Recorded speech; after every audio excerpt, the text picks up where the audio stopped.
Well, good evening and welcome to today's student panel. Speaking Truth to Power, Roosevelt University students fight for social justice.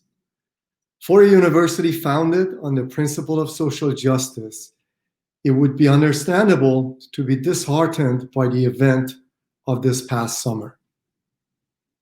But I think we can also find the seeds of hope being planted. They are being planted by the protests across the country that have been attended and supported by Americans of every race and ethnicity. They are being planted by the visible shift among countless organizations to policies that are more inclusive and more sensitive to the countless instances of institutional racism faced by African Americans and others in our country. Not surprisingly, our own students have taken up the great and unending fight for equality and justice for all Americans. After all, this is in the DNA of Roosevelt University. Today, we will have the privilege of hearing from several students who have been directly involved in the protests this summer. I admire their passion and commitment to the struggle, and I look forward to hearing their thoughts about these past few months and their ideas about where we might go from here. I find their courageous work on behalf of social justice inspiring. Now, to introduce the panel, I will now turn the screen over to our moderator, Ameshia Cross. Ameshia is a journalist and political commentator for Sinclair Broadcasting Network. Perhaps even more importantly, she is an alumna of Roosevelt University, and it always gives me particular pleasure not just to see the great things that Roosevelt students go on to do, but also to welcome them back to their alma mater. Ameshia, welcome. Thank you so much, President Ali. I am so excited to be here. Roosevelt has meant so much to me over the years. I graduated with my master's in 2012, and I can say, as the child of a single parent, a young person who grew up on social welfare programs, food stamps, housing stability issues, having different moving situations and unstable housing for years, and having two parents at one point who were incarcerated. I definitely know and can speak to a lot of the social justice issues that, quite frankly, are facing a lot of people who look like me across the country today. And being in an institution like Roosevelt that was not only welcoming, but also trained me and helped me to see that I was not alone, and that the burden of poverty, the burden of being a first-generation college student, a first-generation grad student, and being a Black person with a voice was something that was welcome, not something that should be shunned or pushed away. So I'm thankful that Roosevelt continues throughout that tradition, and thankful for not only this conference, but all of the American Dream Reconsidered conferences that have been held in the past, because I feel like America today is at a crossroads where we have to decide the America that we want to be. Are we going to be inclusive? Are we going to fight for justice? Are we going to see people of color, immigrants, people of different sexual orientations? Are we finally going to see them as equal? And are we going to fight for justice for those individuals? Those are questions that lay before us, and questions that lay before those who are protesting in the streets, and questions that I think many of the panelists who I'm about to introduce might be able to answer. We all know that young people are the folks who rise above and the people who push social change across this country. And I'm proud, honored, and thankful that Roosevelt continues to produce those young people and watch them grow, help them to become the change agents that the world needs. And, I know that this time that we have with each other is not as long as I would like for it to be, and that our panelists could probably go on, but I definitely want to jump right in and start to introduce them, because I think that these young people have some really strong things to let everyone know. So first of all, we are going to be welcoming Julia Doe. She is a Cameroonian American, a second-year doctoral student of clinical psychology at Roosevelt University. She's the co-president of the Psychology and Diversity Committee and a therapy intern at the City Colleges of Chicago. Welcome, Julia. Next, we have Troy Gaston, and he is a senior political science major at Roosevelt University. He was born and raised on the South Side of Chicago. South Side rise up. And he was specifically from the Robert Taylor homes. He now resides in Inglewood, and he is a human rights activist. And lastly, we have Kalia Jackson. She's a junior double major in sociology and political science with a minor in social justice studies at Roosevelt, which means that she does a lot of work and doesn't have a lot of time, but she is committed to social justice. And at Roosevelt, she is also an RA and president of RU Proud, which is Roosevelt's LGBT student organization. So again, without further ado, these are our great panelists, Julia Doe, Troy Gaston, and Kalia Jackson. And please be ready, because we want to make sure that if you have any questions or comments that you submit those, because we're going to get around to them at the end of this presentation. But I definitely want to first of all give a big thanks to these students who took a part of their day to be a part of this conference. And I know from conversations with them that they have a lot to tell you, and they have been doing a lot of the hard work on the ground. So we should all be thankful for them. So first off, we know that in America today, we are facing so many issues of racial justice across this country, whether we're talking about the maternal mortality rate, where Black women are dying at 3 to 4 times the rate of white women when they're simply delivering birth. We're talking about the injustice when it comes to trans women, particularly trans women of color, that are murdered across this country, and their murders never see the light of day in news broadcasts, and their murderers are rarely brought to justice at all. We're talking about what we're seeing in the streets when it comes to police brutality.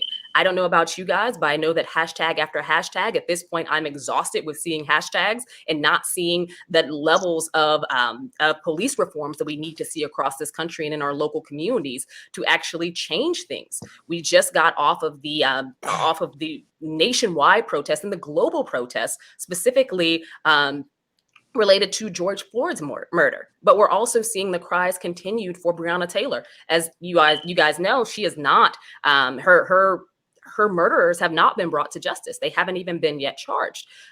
So we're going to get into this. Where are we now? Where do you guys think, and I'm going to start with you, Troy, where are we now when it comes to racial justice? We know that there's a litany of things that need to change, but are you hopeful, and where do you think that we're going in terms of the racial justice movement? Thank you. That's a good question. I honestly think that we begin the debate of reshaping our core values, right? Because now we are beginning to talk about the issues of systemic racism and how that played a role in the conditions we see so often colored men, women, and children face. And Julia, do you have something to add to that? Where do you think we are, and what do you think can help us to move past this? I think you touched on a lot of what I was going to mention. Where we are right now, we're in the middle of a civil rights movement, and something that I've noticed, and I'm sure a lot of you guys have noticed, the media coverage has died down to try and kind of make it seem like there's not much still going on. But thankfully, because of social media, the internet, TikTok, Twitter, Instagram, all these things are keeping it alive. People are still doing petitions. People are still protesting. People are still getting out there and getting the work done.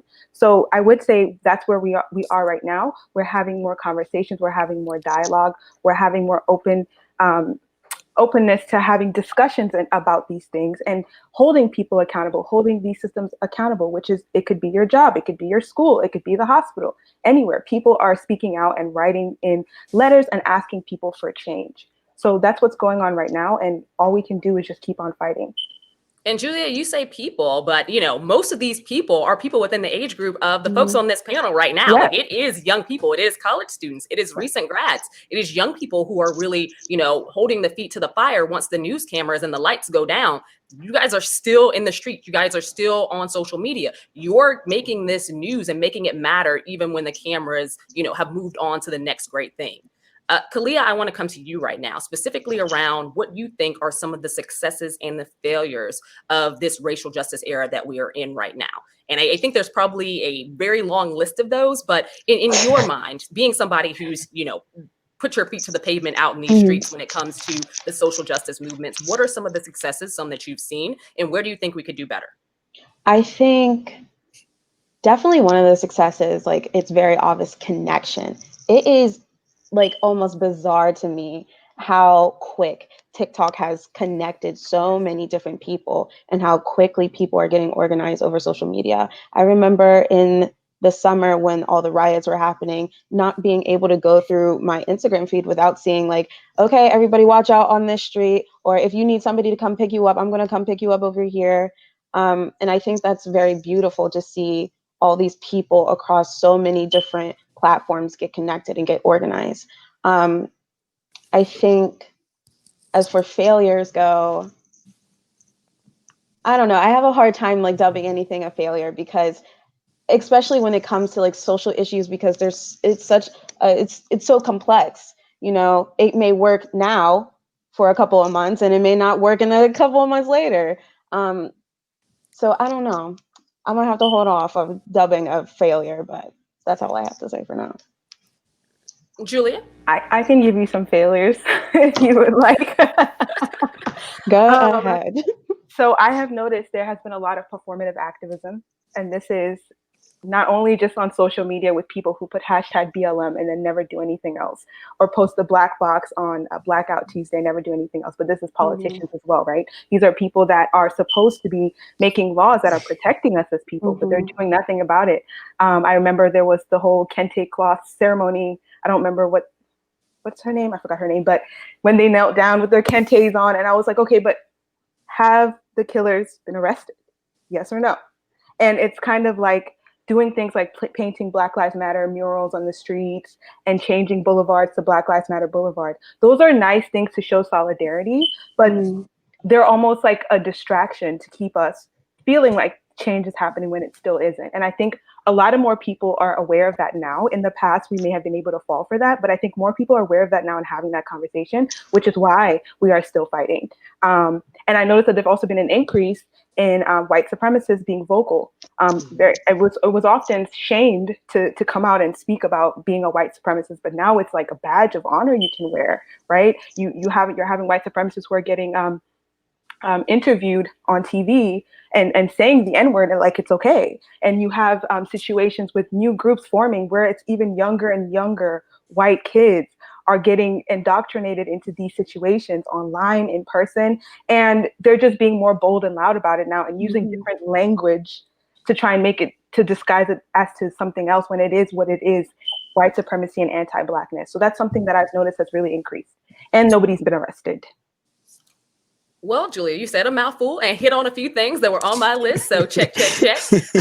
One of the things that I was going to say, and this leans in on something that you just said specifically, is that there is an outcry, I think, from a lot of younger people, again, who are seeing that there are organizations, private organizations, a lot of your Walmarts, your Amazons, the NFL, the NBA. You're watching organizations as a whole do sort of window dressing right now when it comes to releasing press statements, when it comes to saying Black Lives Matter, which is something that many of those organizations wouldn't have been paid to say 6-7 years ago. And we're watching this shift by and large, but the shift hasn't necessarily gone down in policy frameworks, even for the people that work within these institutions. We're still not seeing African Americans elevated in terms of rank to executive leadership. We're still, let's say, the NFL, for instance, the coaching staff at the highest levels still don't look like us. We're having a lot of framework around what it actually means to be race positive, what it actually means to understand Black Lives Matter outside of the exercise of, like you said, painting a street with the Black Lives Matter label, but not necessarily seeing that equality in our school system, not seeing it in our employment opportunities, not seeing it in our housing opportunities. But you also said something else. And I think that it's very important to lean in on it specifically because it was about the indoctrination of young people. There was a time in this nation's history where it was shunned upon to be racist publicly. The KKK and KKK members wore sheets on purpose. They did it not only as a fear tactic, but they also did it because many of them were civic leaders. Many of them were pastors in the church. Many of them owned businesses, and businesses that made a lot of money from Black people. So I think that what we're seeing now, and part of this is in large because of who happens to be in the White House, we're seeing these people come out and no longer feel shamed. Donald Trump didn't create racism in America. So I don't think that we want to go there because racism is part and parcel of how America became the country it is from the beginning. Donald Trump didn't create it, but he's definitely amplified the need for people to come out and be loud and proud about it. I want to get your thoughts on this, Troy, and then I'll bring it around.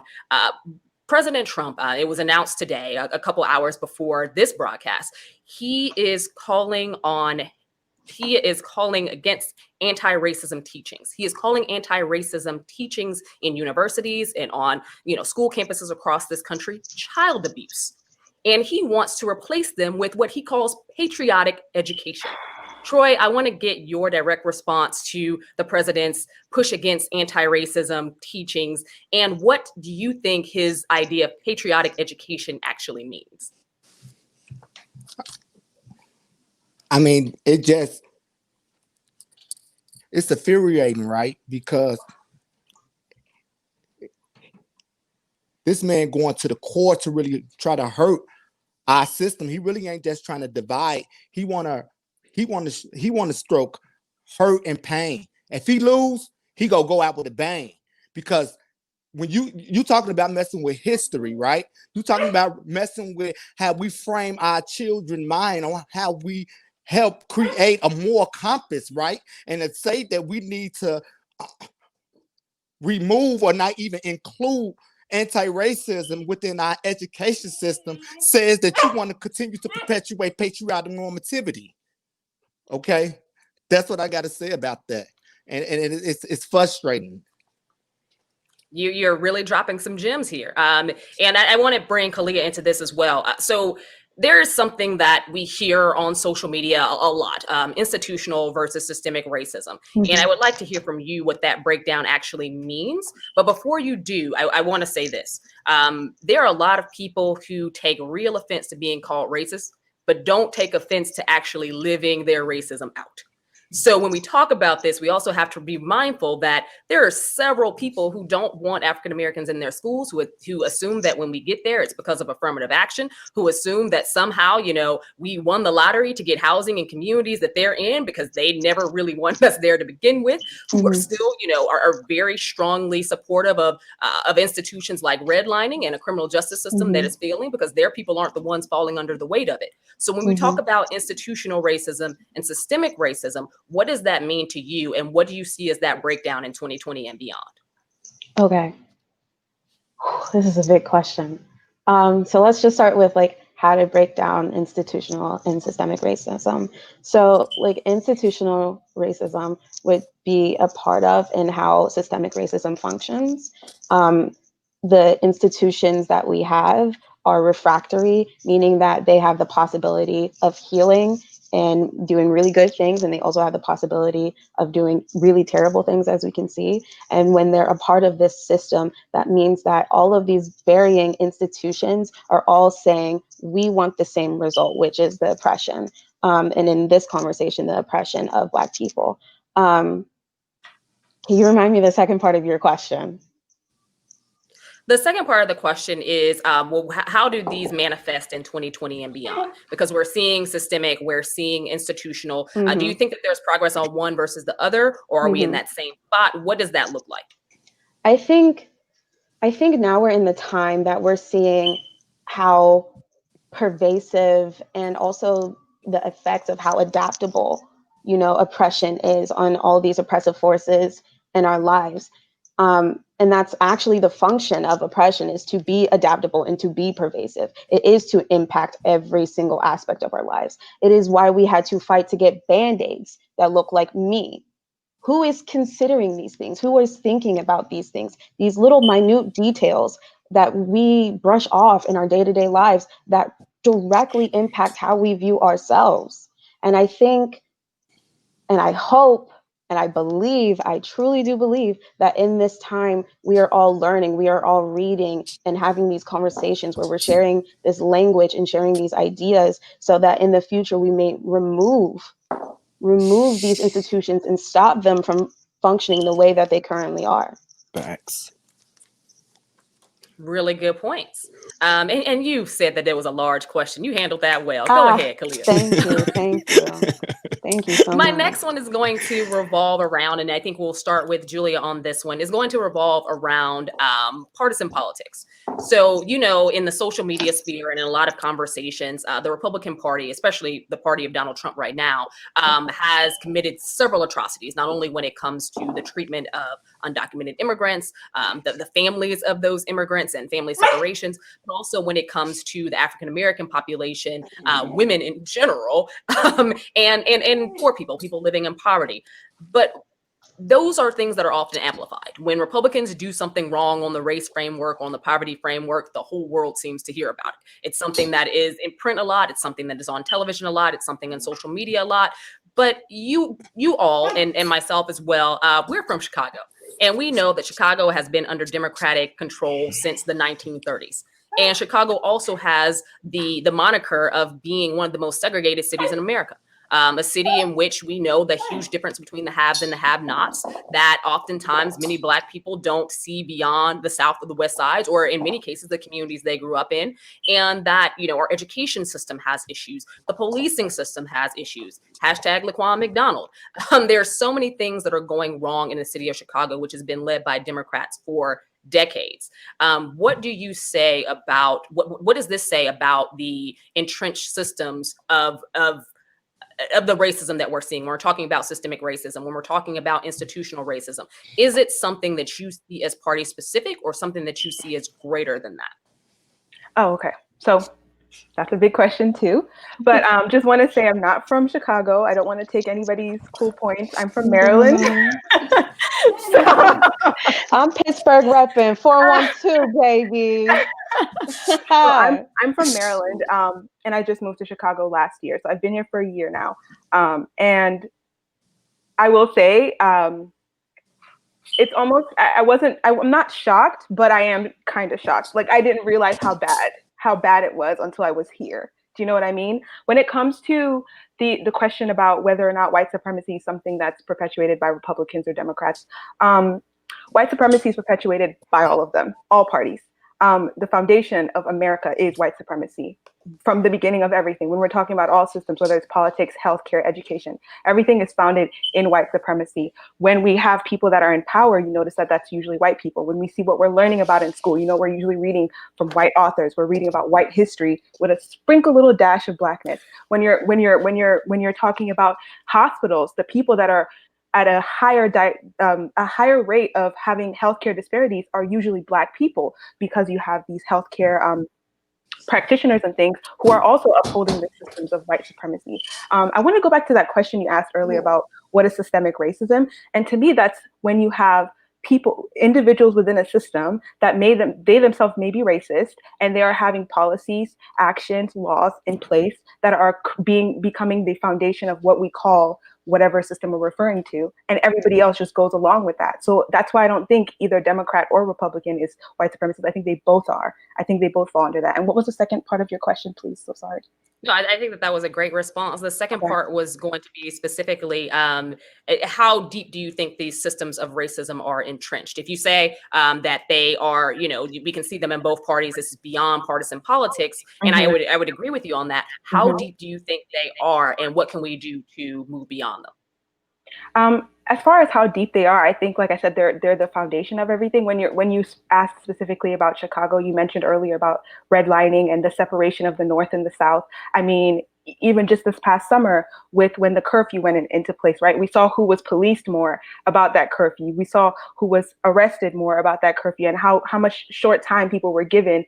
I think it was 15-minute warning, and then the CTA was turned off, and then the bridges were lifted, and then you had people trapped downtown who were arrested, right? So that in itself, that was a very systemic action, right? But technically, the people of Chicago are Democratic. So how did something like that happen, right? And that's because at the end of the day, the powers that be are always going to be about white supremacy. And the only way to undo that is to address it, to look at it head on, to mention that it's there. It doesn't matter what face you put on. You could put on a Black leader. You could put on a Hispanic leader that's non-Black. You could put on an Asian leader. But if they are still going to uphold these systems that are based in white supremacy, the results will be the same. There's only so much change that one individual person can do. The people have to be able to change the systems from underneath. And can I chime in for just 1 second? Because Absolutely, Julia, absolutely. you're saying something real, something true. And I think the relationship that we have with these systems and these larger oppressive forces is that they're only as deep as we let them, right? Let's add some sociology in here. These are all social concepts, like constructs. Like we've made them up. You know, and we are the ones that are continuously enforcing them and saying like, yes, this is the norm. Yes, this is how you act. No, this is not the norm. No, this is not how you act. Yes, this is what is valuable. No, this is what's not valuable. We make these choices every single day. And so I say this to be as empowering as possible, that it is, as Julia says, it's these little choices that we're making that we can stop making. And it just takes all of us having these conversations, having these discussions, and doing the work and doing the reading and getting in these uncomfortable, really, really uncomfortable and raw and hurtful spaces to get the change that we want to see. Yes. You're absolutely correct. And Julia, you are, on fire. All of you guys are. Everybody is amazing. I definitely want to take, I know that, before this started, and administrators already know I don't follow directions. So here it is. Jennifer Jackson said in the comments, she shouted me out and talked about Olive Harvey. For those who don't know, I used to work at Olive Harvey. Olive Harvey is a part of the city colleges system in Chicago. Huge fan of the work that is done there. What I will say is that, and this goes back to Julia's point earlier, and this is why I'm mentioning it, the fight for resources for Olive Harvey, being a school that is considered one of the largest minority serving institutions in the city because it is 98% people of color, was hard. It was the college that was often forgotten about in the city college structure. It was the one that we consistently had to fight for federal funding for because the city had a hard time somehow finding the money for the Black school. So we have to be real about what we're facing in many situations when it comes to serving students of color and going back and forth and making sure that, I think Roosevelt does this well, making sure that we're advocating for institutions that serve a lot of people that look like us. Because when you're not in those rooms and you're not in those spaces and you're not fighting, you're often forgotten about. And we just have to keep that at the forefront of our minds and attention. I'm going to go to Troy on this one. Troy, so I know that Julia hit on this a little bit, discuss some of the local and state problems that you're seeing in Chicago and the state of Illinois when it comes to systemic racism, and what you think are some of the solutions that we have to see. I had to get the hard one, huh? No, I'm just playing. There are no easy ones. This work is tough, but y'all are ready. So, on a local level, it's really the policing. It's really the policing, right? It's like Inglewood. You got 97, 98% of the people living in Inglewood are people of color. But historically, you got a police department that's 99% white men, okay?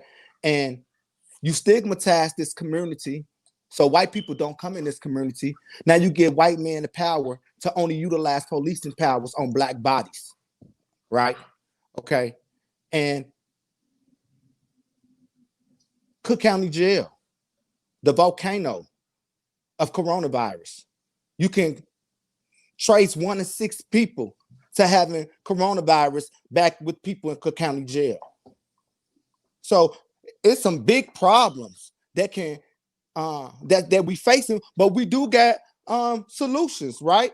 Okay, we can address poverty effectively, right? We can really tell people to compromise their privilege. Stop hoarding your bank account. Okay, hold corporate greed accountable.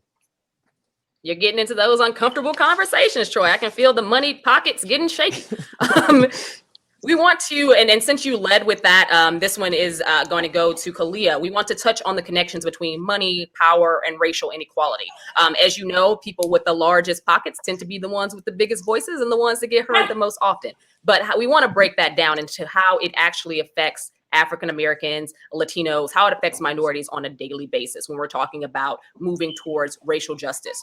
What does money and power mean in that framework? Oh, I could talk about it. Let's go. How doesn't it matter? Like, honestly, how doesn't it matter? Like, let's go back to our history. Black people were bought and sold. Like, money was used as a tool of racism, as a tool of oppression. And then from that moment of chattel slavery, white families acquired wealth, generational wealth, that they took and invested into their own communities. and they kept it there, right? I think, don't quote me, don't do that. But I think it's Girl, like you live. 16. You know how many people are watching this? Don't do that. Say Troy said it or something. Not me, not me. I said it. But I'm just joking. But I think it's like 16. The white dollar circles through the white community about 16 times. And for the Black community, it's something ridiculously small, about 1 or 2, right? Now, this isn't a criticism towards the Black community of, we're not doing enough, we're not learning, financial literacy enough, because this goes into yet another sociological concept of troubles versus issues, right? You have personal troubles, which is your own, downfall, right? I stayed up too late, watching Netflix, and I didn't get to do my homework. That's my personal trouble. I was watching Netflix. But then you have issues which are outside of you, right? I watch Netflix because the school system is so overdrenched and standardized, right, with information that it is overwhelming and damaging to my mental health, right? And so to cope, I procrastinate and watch Netflix, right? These are the bigger issues that we're talking about. And money is definitely one of them. Financial security and wealth in the Black community is definitely a big issue, and it's not always on us. Mhm. You have these corporations that are selling you. Y'all, look into capitalism. Like, let's have a conversation about capitalism and how it impacts our community, because you have these corporations that are really doing psychological research about how to best attract their audience, how best to engage with people, right? And when you have people who are researching on how to consistently push a product, always getting you to spend money, and also just a lot of capitalism deals with power, right? That's a whole other flip side of the conversation, is how much power do you have in your working life? Are you the boss? Are you your own boss? Do you report to somebody? Do you set your own schedule? Do you say what benefits you have and do not have? Can you ask for time off without having to justify it? Those are the questions. And when we are in a position of not having power, then we can point and look, say, who has the power? Well, that's, the top 1% in these capitalists. So that's the connection. That was really good. And it actually leads into this next question. And this one's for you, Julia. We have seen laid bare a lot of the American frailty when it comes to how America and our institutions have served African Americans specifically around the crisis of COVID-19. And we're not just talking about healthcare. We know of the myriad of healthcare disparities that exist in this country, largely tied to employment. When COVID-19 hit, a lot of individuals and industries collapsed, and unemployment rose, specifically in the African American community, where now we see many whites who are steadily, going back into the workforce, whereas African Americans largely are not. Those job openings for the things that they did are largely gone. And we know that, many Black people did not have the PPE required, because the majority of our population was workers who didn't necessarily have the ability to work from home. Their jobs did not allot for that because of the type of industries we were in. But in addition to that, we're looking at we're looking at a lot of the housing issues that arose after COVID-19, and Black people bear the brunt of that. When we talk about COVID-19 specific to the African American community, what are your thoughts on where we go from here, and how do you feel that at the state and local level or at the federal level, things have gone right or wrong? So, as you touched on, when it comes to COVID-19, we've definitely seen that Black people in America are more likely to die from COVID, more likely to sustain long-term health problems because of COVID, and more likely to just, like you said, with the job losses and everything like that. What I find is, when it comes to healthcare, hospitals, those types of institutions, those are, like we said before, rooted in white supremacy. There was some nurses that came out as whistleblowers that said that they witnessed maltreatment of Black patients who were experiencing symptoms from COVID-19. They witnessed Black patients getting neglected and forgotten to be checked on as other patients were getting checked on and ended up having higher mortality rates due to things like that. You have already pre-existing conditions that are more common in the Black community, like hypertension or heart disease, which that's often linked to lack of resources for healthy foods and healthy things to eat. You have all these places like here in Chicago where there's big food deserts where people can't get a supermarket. There's nothing, but you can go up north and there's 10 million Whole Foods, right? So it's like, there's definitely that difference there that makes Black people more susceptible to getting these COVID-19 mortality rates as well. And that's all part of this systemic racism. What was the second part of the question? Where do you think that the fault lines lie in terms of blame or how we can get out of this? We're seeing the response at the federal level, but there are also things that are being done at the state and local level when it comes to specifically how the government is responding to the African-American rate of death around COVID-19, but also some of the economic situations with the housing crisis, as well as the vast amount of unemployment African-Americans are facing right now. Right. So far from what I've seen with the response of both the local and the national government is that the most important thing is the economy. Let's reopen everything, even though we don't have any safe way of doing so. Let's just try to make it work, despite the fact that people are dying at a high rate, because the people that are dying are not important people. You know that it's mostly Black people dying, so who cares? Open up the mall, let them go there. And then that's how what you mentioned before about essential workers. These are people that are working at these places, are usually Black people. So now you've opened everything back up.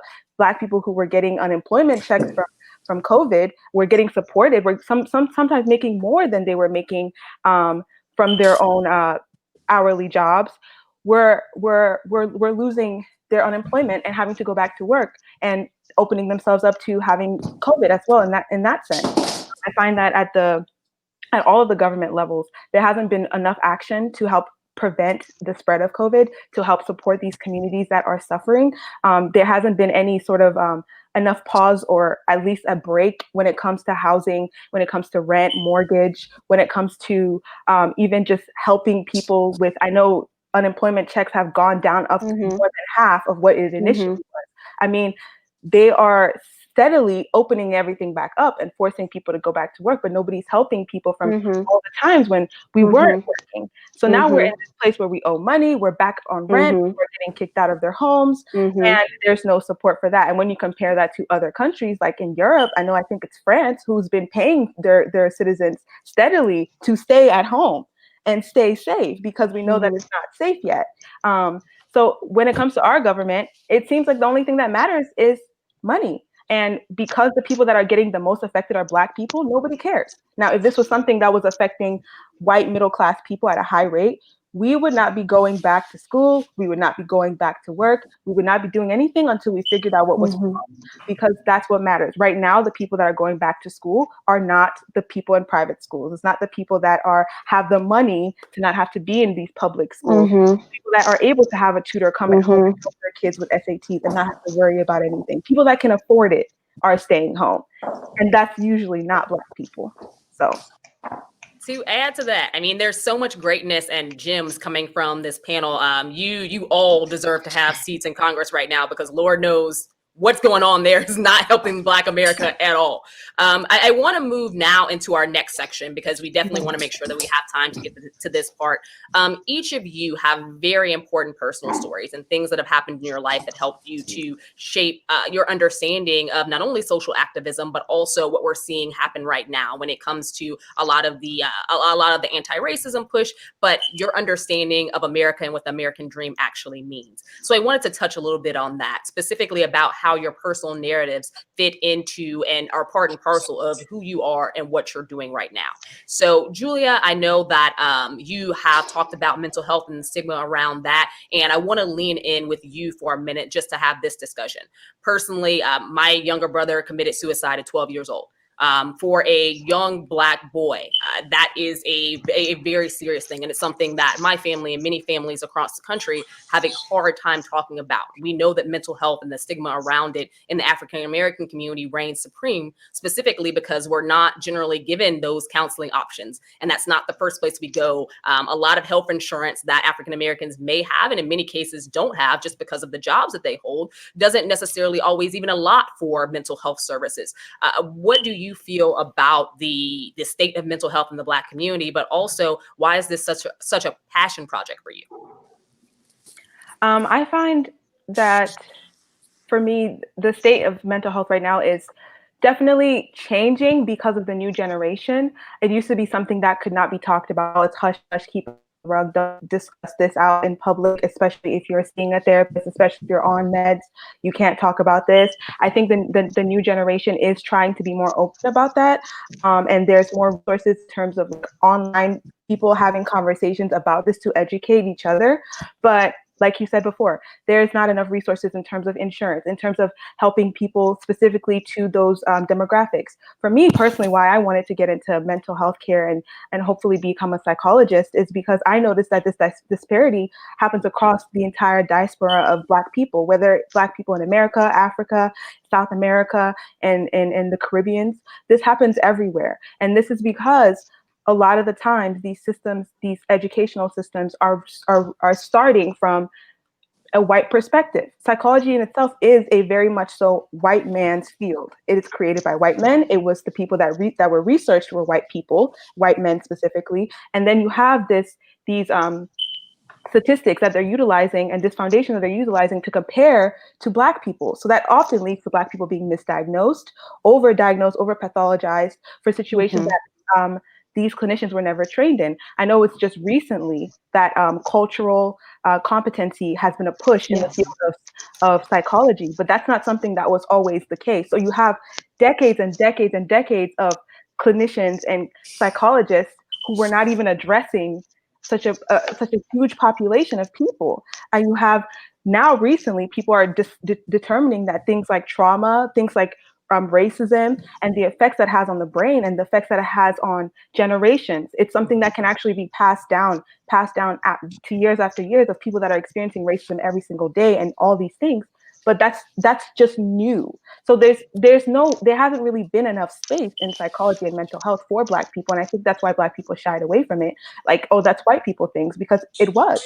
And even still, when you have things like Tuskegee Institute, the Tuskegee researchers, where they were giving syphilis to Black people over the course of 40 years, that created such a huge distrust in the Black community for any sort of researchers, especially if you have a white man coming up to you and telling you like, hey, I want to do a study on you. You're not going to go. You're not going to go. Because you remember what happened the last time, right? Lots of people died. So there's all of those things intertwined with that leads to where we are right now. And I'm hoping that if I become this Black clinician, I can be able to hopefully make a change and that help with the stereotype that we have in our community that we don't need to talk about mental health, that all we need to do is pray and give it to the Lord. You can pray and see your therapist. You can pray and go to your psychiatrist. It is okay to do both. These people are trained for you, but it's definitely necessary to have people that are definitely culturally competent in these fields so that they are not doing harm onto the people that they're supposed to be helping. And I think once that we have more of that and have more of this dialogue, we will be able to be better with mental health as Black people. Awesome. And I hope that, Julia, for the sake of mental health worldwide, that you're also, doing an each one, teach one, because we definitely need more people out there who major in this, who are interested in becoming clinicians, who look like us, who understand the communities and the backgrounds that we come from, and are sensitive to the needs of the mental health community for Black people. Troy, I also want to jump to you on this. I know that one of your passion projects is mass incarceration and the criminal justice system and criminal justice reform. Obviously, it's become a buzzword over the past few years at the federal level, but we know that criminal justice reform, in the most cases, the ones that really, affect African Americans on a daily basis, happen at the state and local level. When we talk about criminal justice reform, what made you make this one of the landmark things that you want to work on? And also, how do you think that it has affected your daily life? Oh, from my conception, I was affected by it. My father was in prison before I was even born, right? He died in prison. As a result of that, my mother was left without the benefit of family. The impact of it was that I ended up in prison.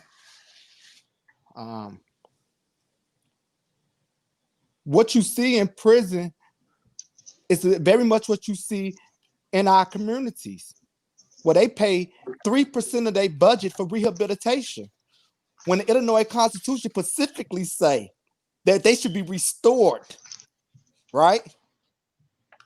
To useful citizenship, but they only use 3% in rehabilitative programs. That tells you enough right there.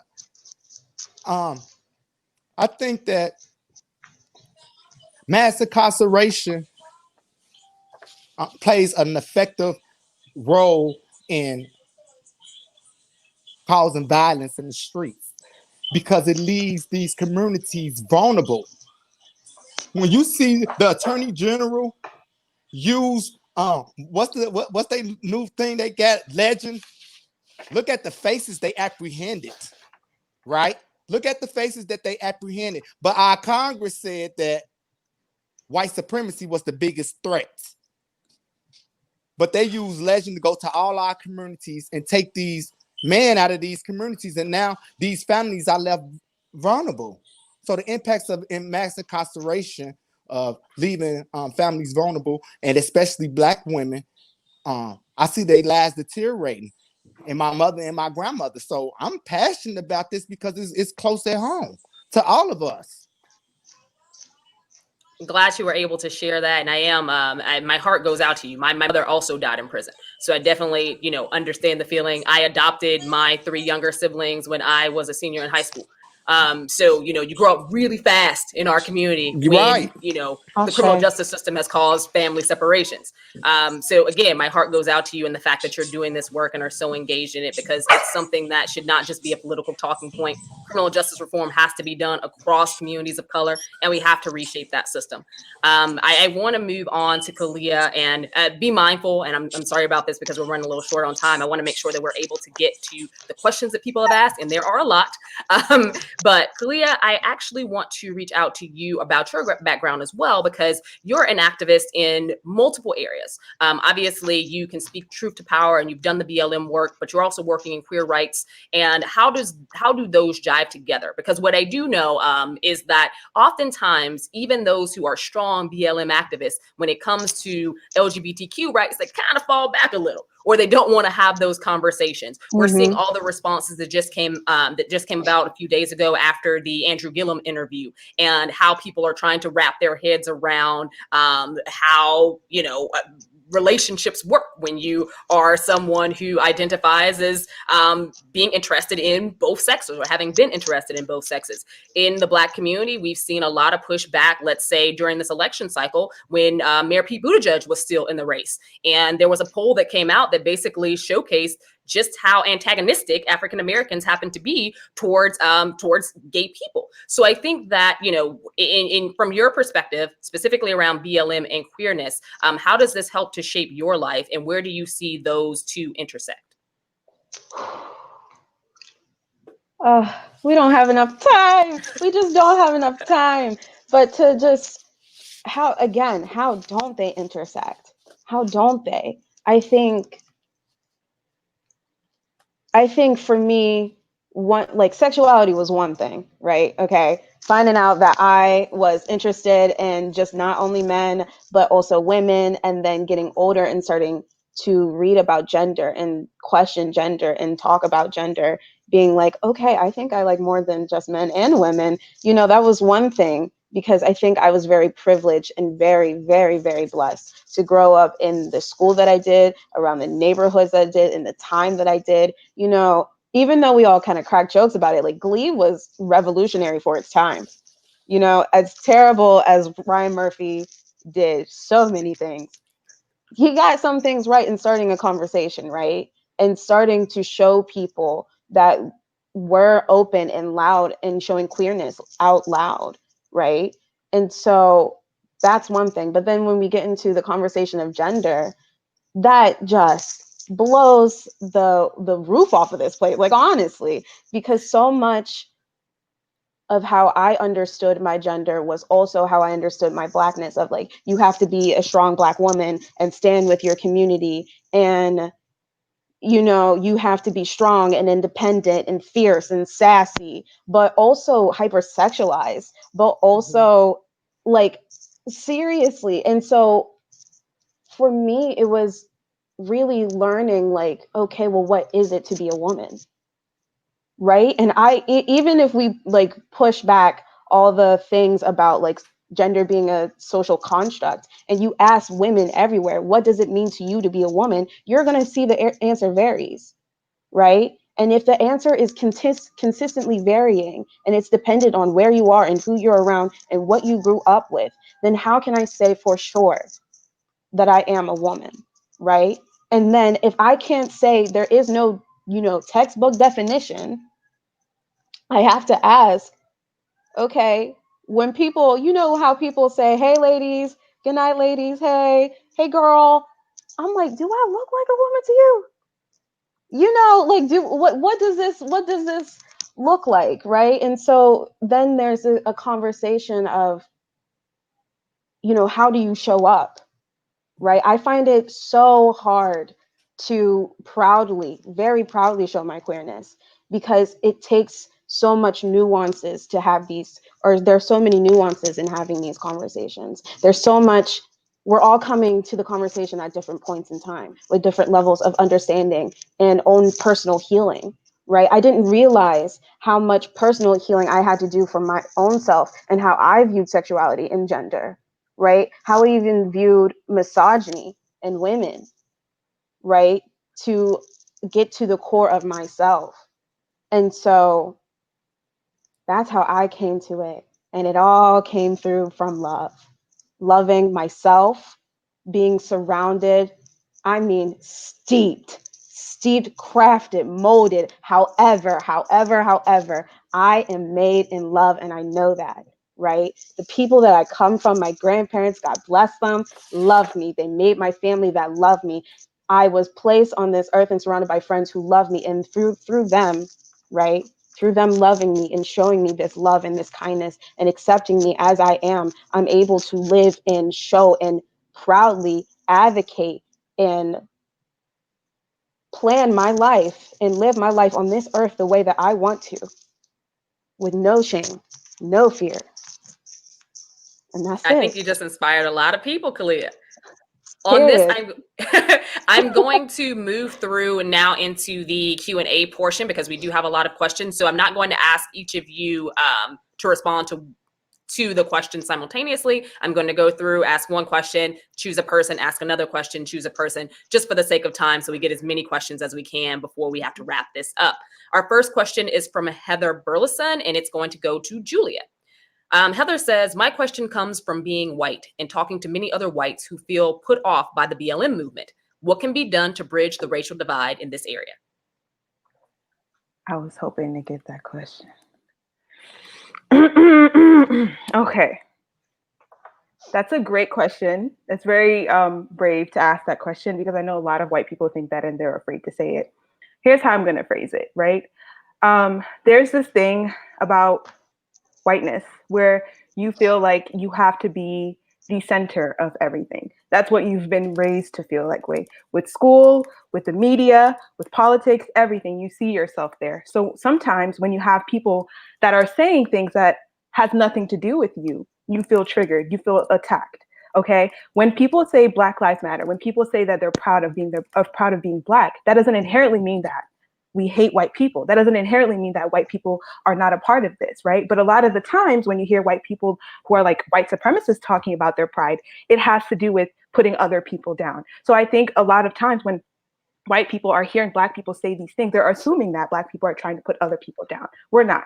We're trying to get our own liberation here. And we need allies to do that. And if you're somebody that cares about what's right and what's wrong, you're somebody that cares about being part of history, a civil rights movement, right? You would be open to hearing criticism. You would be open to, hey, you as an ally, this is not your place to say that. Or, hey, you as an ally, you need to be doing more of this. You should be open to hearing these things. You might not always get it in a nice spoon-fed way, but if you really care about undoing the history that your ancestors have done to our people and that is causing a current issue right now, it shouldn't be a fact of my feelings are hurt because I feel excluded. You should know that this is what's happening to Black people is wrong, and I should be a part of that, of undoing that as best as I can. It's not about keeping white people out. It's about doing this together, because Black people are tired. We should not be the ones having to undo the problems that we didn't create. Great. And this next question comes from Shanta Adams, and I'm going to shoot this one over to you, Troy. Shanta asks, how can we get the help in the community and the resources to educate people when it comes to their rights. We need to make sure they know their rights. Well, I think the best way we can do that is really to have a dialogue, right? We got to canvas our community. We gotta actually canvas our community. We gotta canvas our policymakers. We gotta canvas our leaders. We gotta also participate in the democratic process as well. We can't sit back, idly back, and we complain about what the system is. This is what we've been born into. We've been born into a democratic process. Utilize the tools the best way we possibly can. That used to fall so much on deaf ears to me. Like, I used to feel like I used to get lectured because I used to always complain about stuff, and I ain't really do nothing about it because I didn't understand the tools. Now I understand the tools. The people out here in the streets, we telling you exactly what the tools are. Get out here in the streets on election day and find your voice. Find your voice and choose the people who you gonna entrust to make sure your life is taken care of. And Kalia, what is your perspective on what the American dream is and what it should be? Stop. Okay, my mom asked this question. Hey, Mom. Look, Mom. Okay, let me be serious. But I think for me, the American dream is again, the very thing that I am crafted from, love, but also let's add a touch of curiosity. And I think that the true American dream is the fact that we do have the ability, right? I really do believe in the fact that America is a melting pot. I think it is such a wonderful phenomenon how we've got so many people on this continent. Like, you ever think about that? All these people throughout the history and out that time, we all somehow got here and we stayed here, right? And so I think that because we have all these diverse perspectives, we can have so many conversations and we can start creating a new and completely different world. I think my love of how different we all are, of how unique we all are, of how unique we can be, really, is what the American dream is to me. I think we are gifted with such a wonderful, wonderful opportunity to be humans, right? We get to experience so many things, and we get to create with that experience as well. So why not create the best of the best? Why not create something in which we all can win, in which we're all learning something new, in which we're all feeling loved and feeling represented? That's the American dream to me. Kalia, if you ever want to be a motivational speaker, I think that is definitely going to be something that's open to you. I want this last part. I have two questions that I want to make sure that we kind of wrap around so that everyone gets to answer. So please keep your responses a little brief because we're also being mindful of time. I want to ask you, and we'll start with Troy this time. How did you learn to articulate your message in activism? Honestly, prison. I got it. Being in solitary confinement for 3 years, and they denying you food, right? They denying you access to the law library. You get to creating terms that you never heard of before, right? To yell out, to have somebody hear some type of humanity within themselves, And I believe that anybody can be persuaded. I believe this country has a moral compass.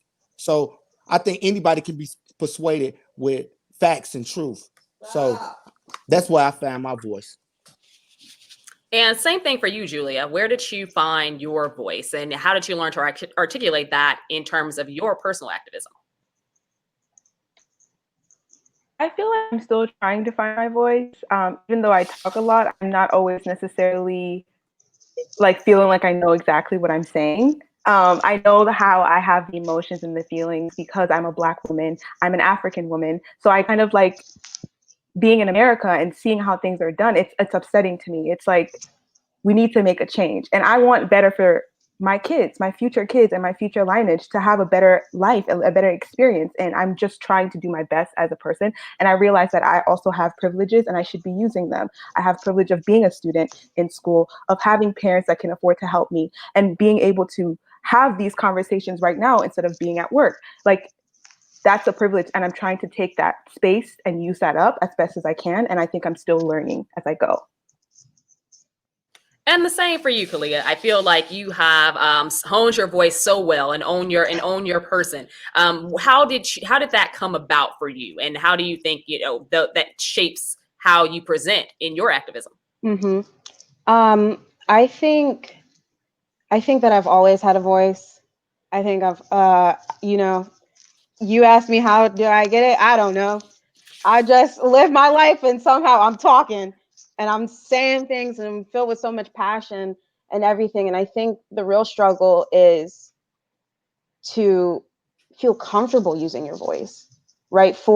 This is a quote that I live by, and I'm going to expose myself as a barb. Nicki Minaj once said, "Speak, even though The your great voice is philosopher Nicki shaking." Minaj. No, seriously, Nika. But she said, "Speak, even though your voice is shaking." And that to me, it was like, yes, because I have anxiety. So like just speaking sometimes gets so nerve-wracking. But then I understand that me speaking is life or death. And I'm not dying. I'm not suffering. I'm not made to suffer. I'm not built to suffer. None of us are. And if I believe in that, if I truly believe that we are not meant to suffer, then I'm speaking up, because closed mouths don't get fed. And I'm hungry. And I'm here to devour. I'm here to consume, as we all are. And so it's finding and surrounding yourself with people who reaffirm you when you speak, who tell you that what you're saying is true and real because you experience it. That's all we're talking about here. Everything about social justice is experiences, right? So you have to be honest, right? And if for a second, if I can share just these two concepts that I keep with my work, is love. Always love, love, love. To love yourself is the most revolutionary, most radical thing that you can do, especially as an oppressed person. You wake up every single day and go out into a world that was not made for you. You were not thought of in these plans. And to love yourself and to invest in yourself and who you already are and the possibility of what you've become is everything. And then the second thing is honesty. Being so honest about where you are and the feelings that you have felt are hurtful. They're scary. They're so much bigger than us. They are. But you are not alone, right? I'm not sitting here up on this panel just talking to myself. I'm here with all these other Black people having these discussions. We have people in the chat who are also having these discussions, right? And we can't have these discussions if we're not being honest. So just be honest and be in love. You know, there's a quote that says, "Don't be afraid to love and tremble." And I live by that. Retweet. Powerful. And this last question, again, this is going to go around as well. Why are you hopeful or pessimistic? For me, my senior year of college, Barack Obama was working to get elected president of the United States. It was a time of hope and excitement, specifically for Black people, but I think for a lot of people who want to see a change across this country, regardless of their race. Fast forward to how many years later, and now, you know, people are feeling a lot differently. I think that specifically for folks who are just now at that coming of age, and I don't count coming of age as when people are about to graduate high school, because real life doesn't hit until, you know, that college tuition bill, that first college tuition bill comes for you. So for you guys walking into this adult life, once you have your degrees and you're out here looking for work and you're doing that work and you're still carrying that social activism and that flame that you had before Roosevelt, that was cultivated at Roosevelt, after you've built all of that up, what do you think moving forward? Are you hopeful or are you pessimistic about what America is going to look like? We'll start with Troy. Sorry, I didn't call on anybody. I'm more optimistic about America's future, right? Because it seems as though we always prevail. I mean, through all the challenges, history tells us that we're going to prevail. It's going to be blood, sweat, and tears, but we're going to prevail. And I see that here, even in Roosevelt, right? Our president created a particular platform. You know, he used our professors, Ms. Rung and Mr. Treenam, to create this platform for us to be able to have this conversation, because he understands that this is an institution of individual people with their own voices and own minds that they help trying to shape, right? And I see it through our mayor who looking, being honest about Black wealth in the city of Chicago, right? Talking about Black wealth. So I'm optimistic because of those conversations just starting, and I'm glad to see the people right here a part of it. I'm glad to see you, Troy. Kalia, optimistic or pessimistic about the future? I'm so optimistic. I don't think I could be pessimistic if I tried. I really don't think I can, because that's part of it. You know, without hope, we wouldn't be where we are, right? Martin Luther King, before he died, I always got to give it antidote. Martin Luther King, before he died, he made his speech. I saw it on the mountaintop, and he went into this beautiful detail about climbing the mountain of oppression. And he stops at some point and says, I saw it. I saw what I was looking for over the mountaintop, right? But he never describes it. Never describes what it is, what he saw. That's my mission. That's what I'm doing. I'm so hopeful to dream about what he saw and what we could be as people. So I'm hopeful, you know, just a little bit. And Julia, last one is for you. Hopeful or pessimistic, 2020 and beyond? For me, I'd have to say it depends on the day. If I'm being real with you, it depends on the day. Some days I wake up and I'm like, you know what? Let's get to it. Let's do this. Let's do that. We got to fight for a better future. And some days I wake up, I'm like, dang, it's hard being Black. This is hard every day, every day. So for me, it just kind of depends on the day. Overall, I'm leaning more towards optimism, which is why I feel like I can't just lay down and die. I have to do something because I am more optimistic. But I think it's definitely a journey. It's not a what's it called? It's not a sprint. It's a marathon.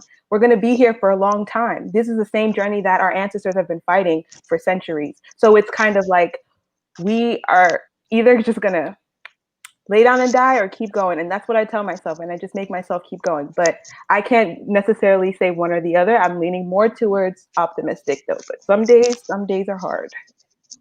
Well, I'm going to tell you guys what. I am hopeful because of people like you.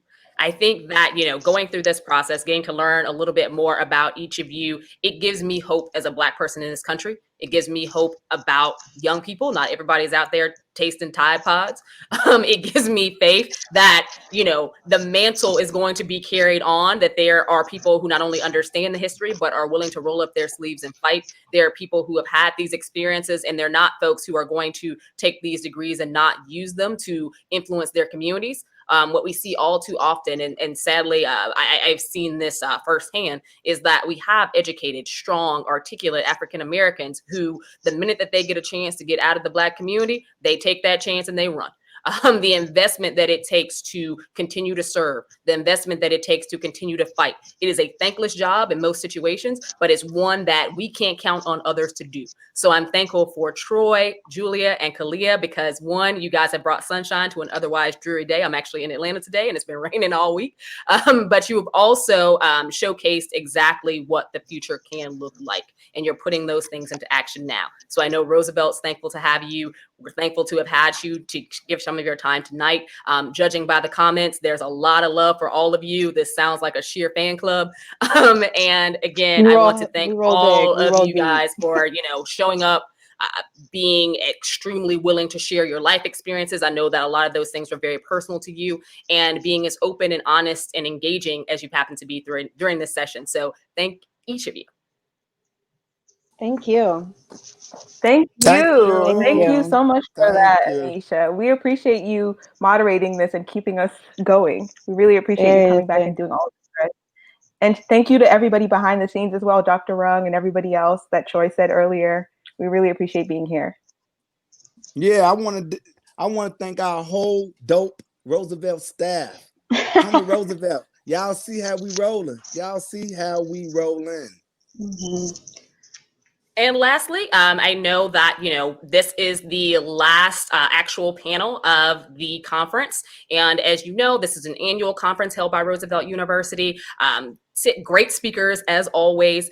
We want to make sure to take this time to thank our sponsors. I personally also want to thank the teaching staff as well as the counseling staff and those who make it possible for Roosevelt to function every single day and who stand by and help students not only find their voices, but also encourage them to be activists, encourage them to understand the world around them, and encourage them to look beyond just getting a job, but to also change the world. That's the Rooseveltian tradition. That's the tradition that we're seeing live and proud with the panelists that you heard from today. That's the tradition that President Ali lives by and leads with. And that's the tradition that I think that we're going to continue to see from not only Roosevelt students, but Roosevelt faculty and staff. Thanks again for listening. And I hope you guys come again next year.